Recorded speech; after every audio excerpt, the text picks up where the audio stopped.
The new year and new decade have begun, and with that comes opportunity for gaming to continue to grow and evolve, and perhaps come with something completely new, different and exciting. From the 3DS in 2011 to the Nintendo Switch Lite in 2019, and from Mario games still being pushed forward to Five Nights at Freddy's, which is by far the most lore-confusing franchise I have ever come across, it's fair to say I have absolutely loved the past decade of gaming.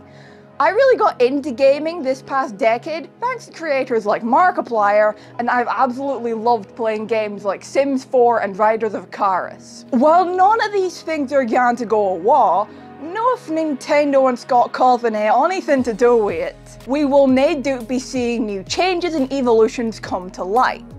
Personally, I'm looking forward to see what's to come, but for now, here is 3 things that I would love to see in gaming this year. Let's be real, the past few years, Battle Royale games have been everywhere. From PlayerUnknown's Battlegrounds to the rather infamous Fortnite. And while I don't think these are going to be going away anytime soon, especially Fortnite, it would be nice to see something else step up and become popular.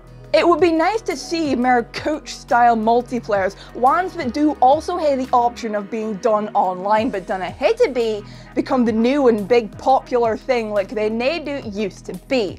And no Mario Kart, I want to state that no. Something in the style of Human Fall Flat, Gang Beasts, Golf with Your Friends, the styles of games with just wacky physics where you can get in with a few of your mates and just mess about without the risk of being killed by someone way better than you. I mean, if Minecraft can come back and be one of the most popular games of 2019, I'm sure that these styles of multiplayers can do the same. I am of course speaking as someone who does not like this style of game like PUBG. I'm sorry, I just don't see what's fun about it. They've had a good run, don't get me wrong, but I think it's time that they took their final bow and the industry moved on to something else. Either way, Battle Royales have got to be stopped. The 2010s saw a bunch of new consoles.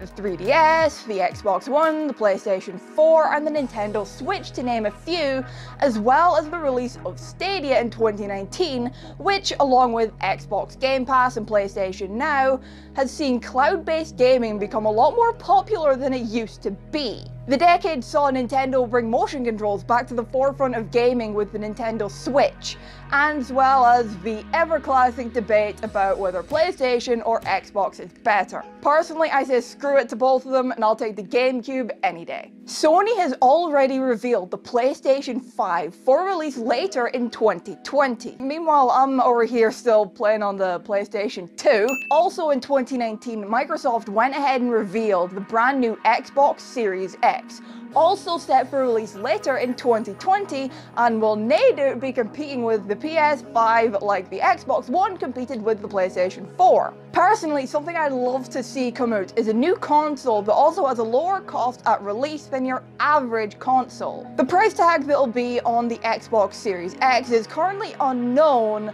but for reference, the Xbox One came with a price tag of £429 at release, which Microsoft did quickly lower. The same can be said for the PlayStation 5, but there has been rumours that it could come with a $499 price tag. So for those who cannot afford to fork out hundreds of pounds on a gaming console, a cheaper console series would be great. Kinda like what Apple did with the iPhone SE a few years back. Sony has also confirmed that they'll be prioritizing AAA titles to focus more on serious gamers with the PS5 over smaller indie titles. And personally, I think this is a damn shame, because sometimes the indie titles can be way better than AAA titles. So I'd love to see Sony change their mind and include some indie titles in their lineup. Virtual reality became huge in the 2010s, with Oculus and HTC Vive becoming the most popular headset types. Samsung also released their own VR headset to go along with some of their newer phones, and Sony also moved into this market with the release of PlayStation VR. VR is most definitely set to continue and hopefully to evolve, especially with the 2019 release of the Oculus Quest, a standalone, completely wireless headset. So with that, what new changes and developments could we maybe see in VR in the coming decade? Well, hopefully more completely wireless headsets, because God knows cables are annoying, and especially when you kind of see when you're stepping on them. I personally would love to see more consoles bring out their own headsets, like what PlayStation did, and thus more games becoming VR compatible. How cool would that be? Getting to play Mario Kart in VR? Or if Mario Kart maybe isn't your thing, then how about playing Forza in VR on the Xbox? That being said, however, there is a brand new Half-Life game, Half-Life Alyx, coming out in 2020 which is in VR and is highly anticipated. Minecraft Earth also released in early access in 2019, which essentially brings Minecraft into the real world, kind of like what Pokemon Go did a few years ago. So it'll be interesting to see what developments come with these in the coming years. The future is now, and I personally cannot wait to see where this industry takes itself in the next 10 years. What do you want to see come to gaming in the next decade? And is there anything in particular that you're looking forward to? Why don't you let us know down in the comments below?